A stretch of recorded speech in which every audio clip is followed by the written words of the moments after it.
one thing to wear your influences on your sleeve, and it's another to wield those influences to create something that can confidently stand on its own merits.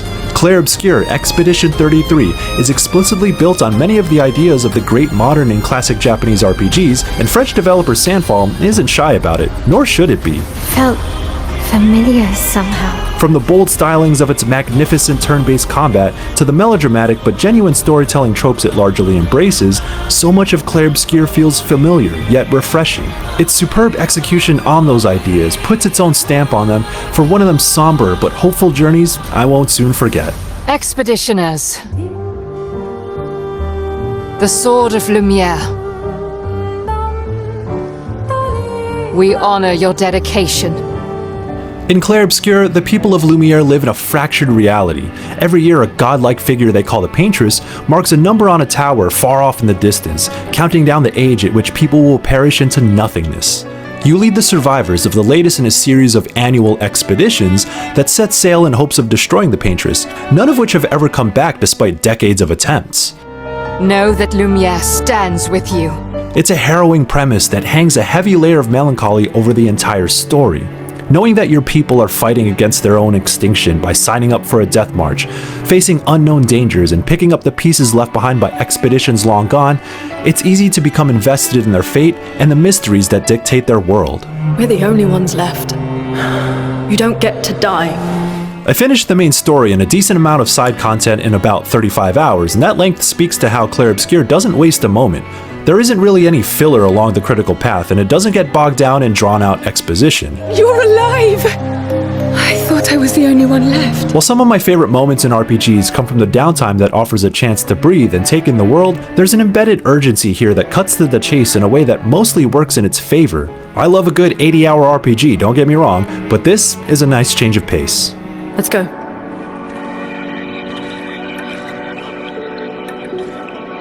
Someone lives here. Because of that relatively shorter length, the sharpness of Clair Obscur's combat system never dulls. The Persona vibes from its slick battle menu and stylish flourishes are unmistakable, but more prominent is its active element. Real-time button inputs boost potency in special attacks and let you dodge and parry enemy attacks, which works wonders for making fights engaging. Against tougher enemies, you don't really stand a chance unless you're paying close attention to visual and audio cues for dodges and parries and establishing a rhythm. The initial trial and error of learning attack patterns will be frustrating at times, but when I'm locked in like it's Sekiro, there's an intensity here I don't think I've ever felt in a turn-based RPG. And there's nothing quite like the rewarding slow-motion camera cut and emphatic counterattack of a precisely timed parry. As long as she wants. The Paintress, Anuma, they will pay. Break the cycle! It will only destroy the last tie you have to each other. Leave the spirit to overcome adversities aplenty. Darling. Sweden.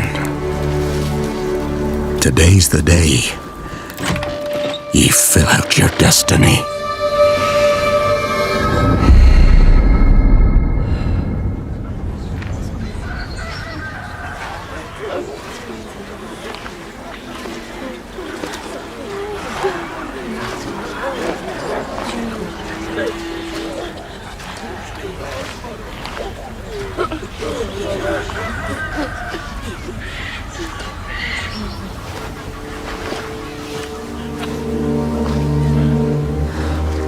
Forgive me, daughter.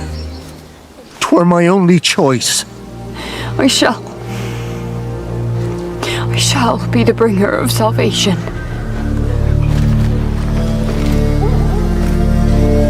A witcher? Witcher! Whose coin did ye take? Nay, you can't! 'Tis tradition! Chosen she is, by the gods! No! You chose her.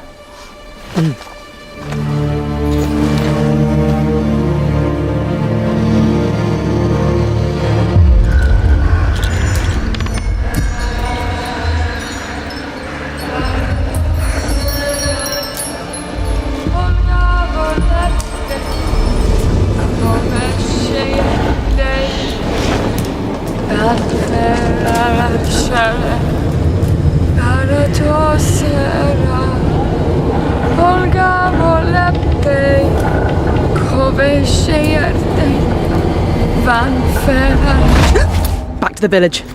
Go, now. Nay! I must save them! Save the village! Save yourself!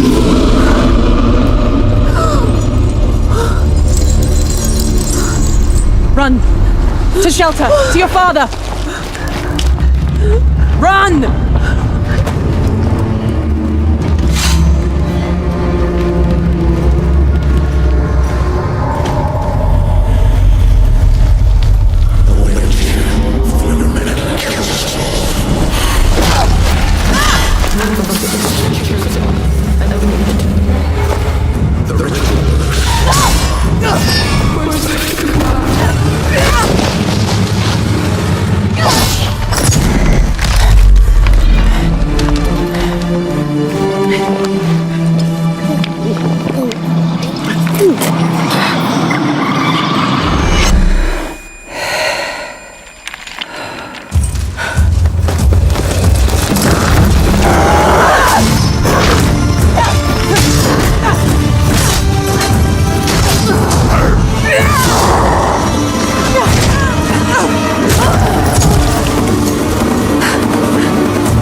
Go to the woods.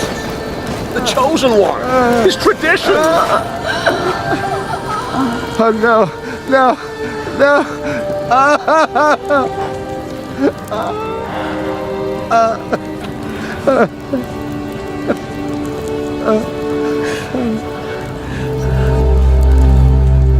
It's all we wanted. For her to go to the woods. To go to the gods. Gods? There are no gods here. There are only monsters.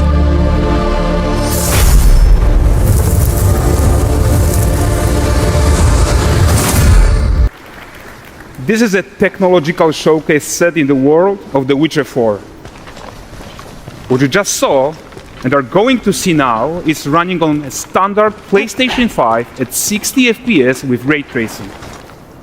So in the game, you'll be playing as Ciri, a professional monster slayer, a witcher.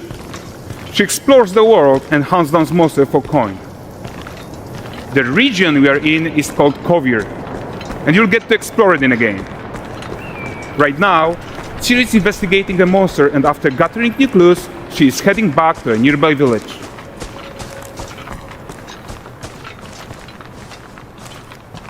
Alright everyone, meet Kelpie! Let weeds be weeds, Kelpie. So just like Geralt had Roach, Ciri has her own loyal companion. We return to town. These two characters need to feel like one. Since you're gonna explore the world on horseback, riding needs to feel seamless, natural, and just fun. Yeah, and to support that, we're introducing multi-character motion matching in Unreal. So Ciri and Kelpie, they're perfectly synchronized when mounting from any angle and speed. And we also support root motion movement on Kelpie, so controlling her feels realistic and grounded. And there are also some really nice improvements to our Unreal Chaos Flesh Solver and these machine-learned deformations. So you've got realistic muscles moving and stretching under Kelpie's skin without compromising the performance there.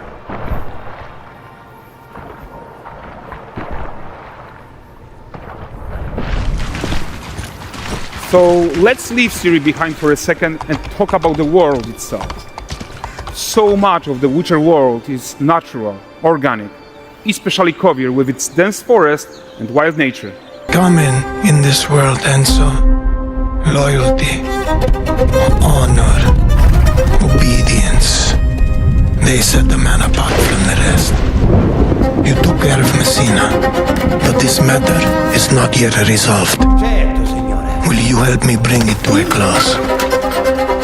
Of course, tanto risi.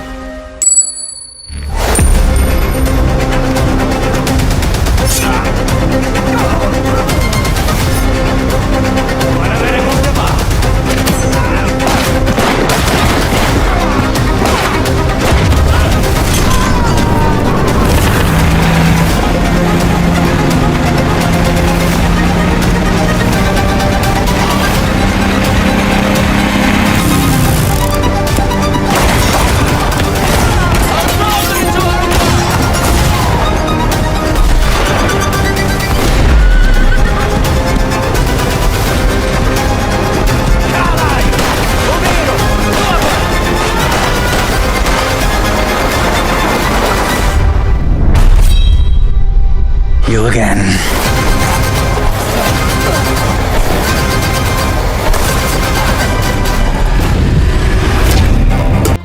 That security comes with a price, of course, so we're going to collect what we are owed. Discretion is good for business. But if blood must be spilled, we know you're up there. Let it be theirs and not yours. Whatever it takes, Enzo. Do what must be done. Face to face, you'll see a fear in a man's eyes. Put down the knife! That's when you know you have won. Strike then, and end it. A blade is a beautiful thing. It has a single purpose. It is a means to an end. Master yours, and remember, it is not the steel that kills, but the hand that guides it. You can't beat me, Caruso. Not every problem can be solved with a knife. Sometimes, you need to light a fire under someone just to get them to listen. But our family's message is always heard. Our thing is your life now.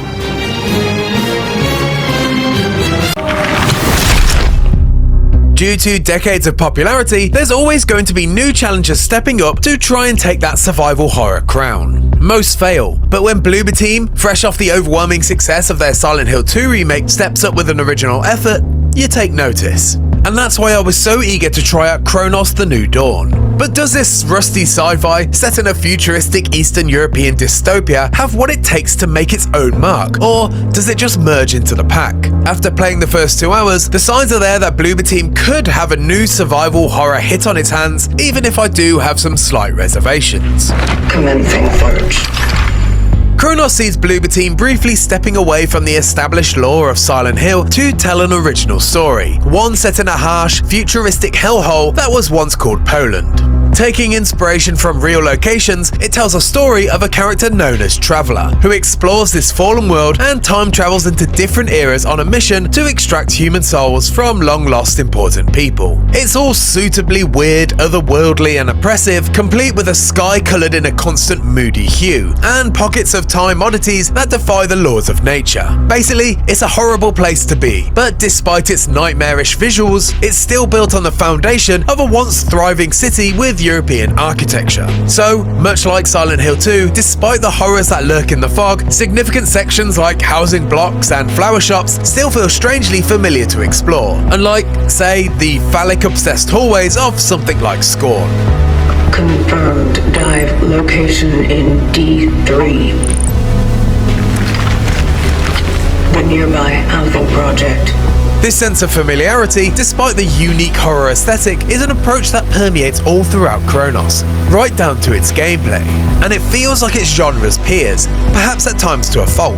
The weight of the Traveller, the mantling animations, squeezing through gaps, reading notes, juggling inventory slots, safe rooms, it's all second nature for anyone that's just even a little experienced in the genre. It does feel great though, and immediately hits our quality bar that you'd expect. But at first, I couldn't help be a little concerned that this is just essentially the same game I've played 20 times already with a fresh coat of paint.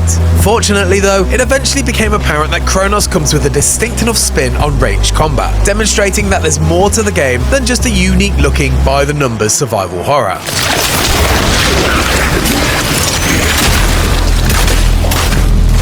The bulk of the enemies in Cronos are organic, slimy tendril monstrosities called orphans. They're not exactly unique in terms of visual design, but Cronos does offer a fresh take on how you manage these foes. Like Resident Evil's Crimson Heads, orphan corpses need to be dealt with. Unlike Crimson Heads, orphans don't reanimate, but rather become available biomass for other orphans to merge with, turning a regular foe into a souped-up beast. And you only need to witness this process once to quickly learn how valuable it is to destroy their remains. With this mindset, the familiar survival horror rhythm that Cronos lures you into is completely altered. Enemy encounters are no longer run and gun, but rather a game of deliberate tactics. You need to make sure that you don't kill an enemy while it's close to another that's currently engaging you. Otherwise, you'll quickly find yourself in even more trouble. And you'll need to do that while also trying to crowd control in the extremely tight combat spaces. So each battle presents a constant question about where and when you fire your shots. Much like Silent Hill 2, most of the combat is way more intimate than ranged, despite the presence of firearms. The Traveller comes equipped with a morphing handgun, not too dissimilar to the service weapon in Remedy's classic Control. Although upgrades, like the shotgun module called the Hammer, are mechanical objects that you can collect and attach, and once applied, these upgrades allow the firearm to easily morph into the form of your choosing. Ammo, though, is scarce, and in this regard, Cronos is much more traditional horror than action horror. Once again, if you dive in expecting to mow down fodder like you're playing Resident Evil 4, then expect to have a bad time. Enemies are tough, and merged enemies are significantly tougher. So, perhaps more than ever, ammo is extremely precious and, at least from what I played, every shot truly does count.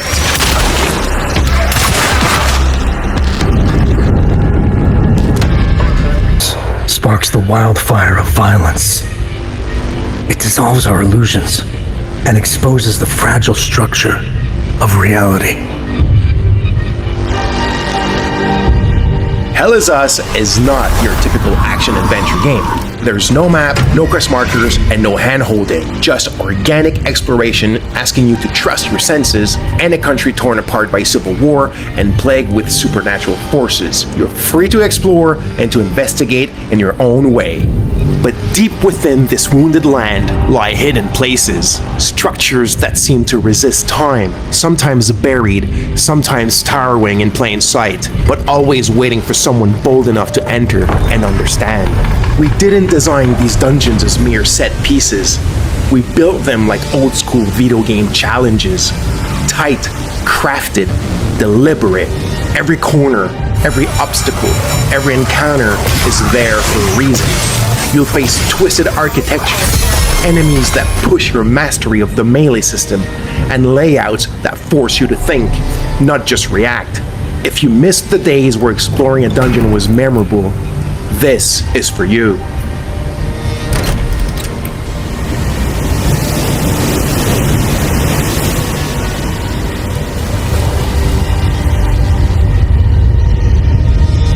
Each dungeon has its own identity, its own history.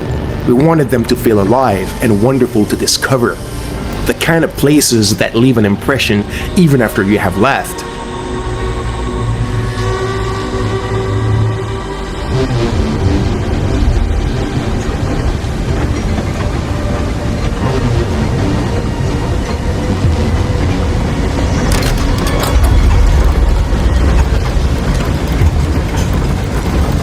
Deep in those dungeons, you will encounter good old-fashioned environmental puzzles requiring you to take a step back in order to understand.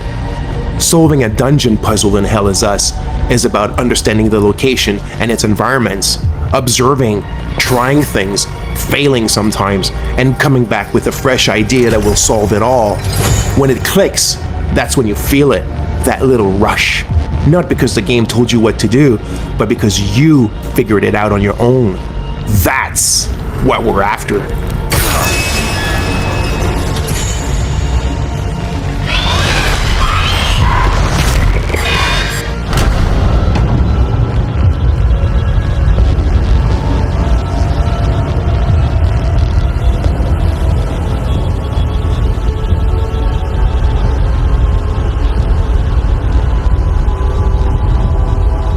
While puzzles are a key part of the dungeons in Hell Is Us, there's more to them than just that.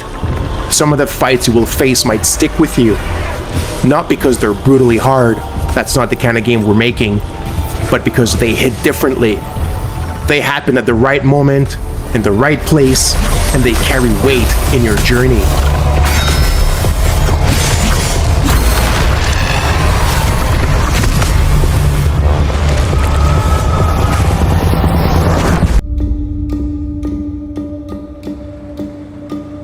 They're combing the streets. Searching house to house. If they arrest you two, they will take you to their headquarters, and you will not return. I'm more concerned with the 6-foot cat man who's got claws that can cut through vibranium alloy.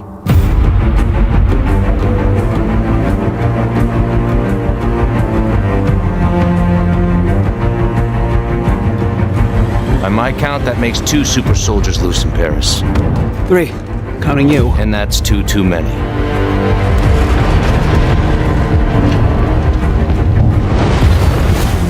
I'll be there before the sun rises. Before the Germans, before that American. The Eye of Force has been found.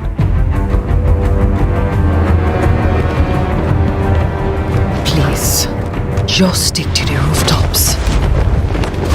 Be careful, Standwasami. When am I not?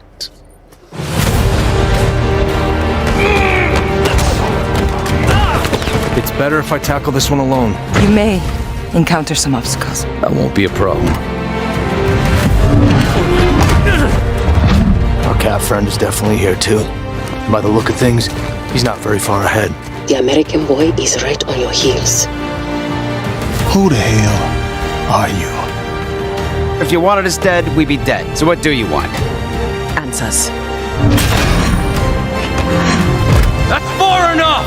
Stay out of my way! Stand aside! I do not take orders from anyone! I don't have time for this. Neither do I.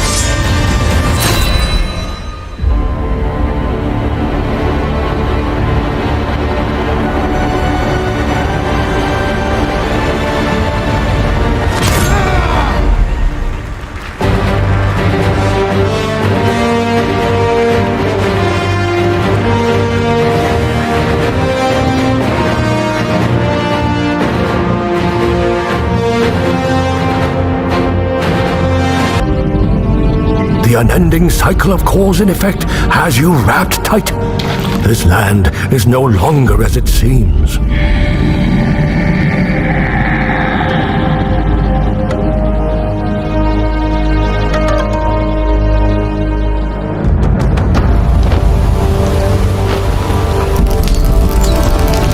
A fleeting glimpse through heaven's eyes. Only to find myself trapped in this mortal guise.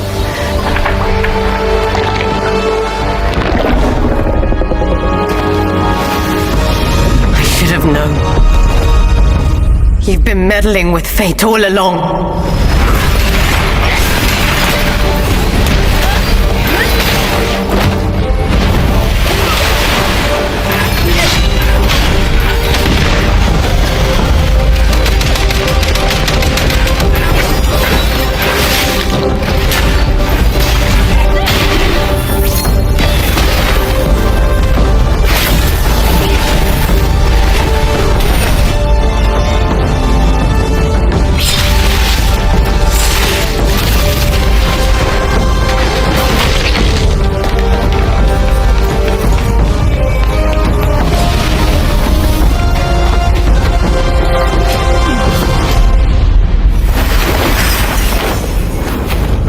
to grasp it, and you bring down the wrath of the very heavens. So, how far do you think you'll make it?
Ashes to ashes, dust to dust.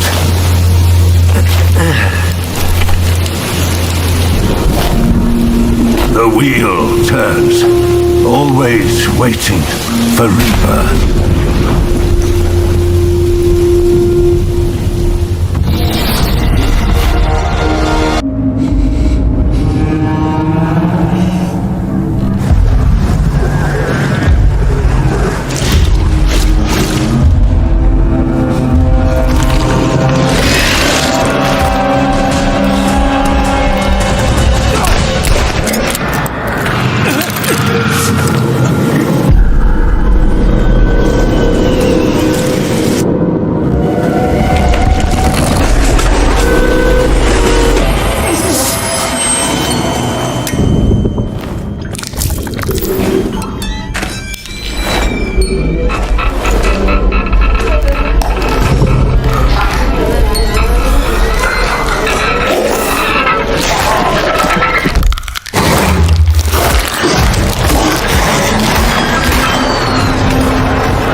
Redline, as your combat AI, I have to warn you that pressing the wrong floor may lead to unexpected consequences.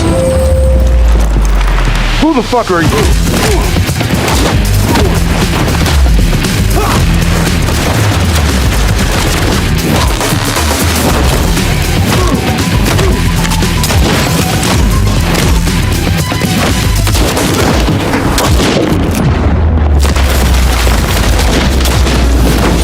No elevator this time?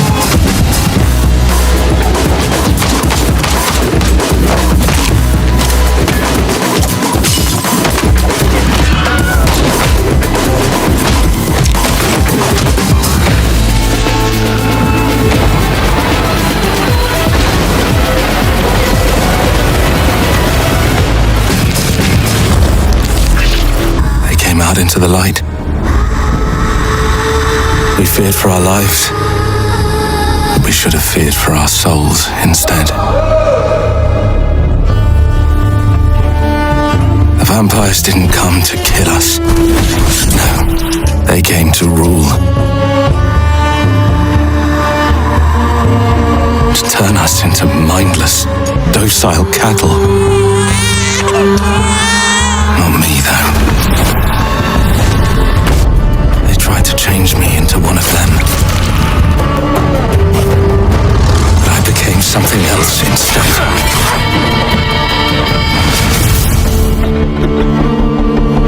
Their worst nightmare.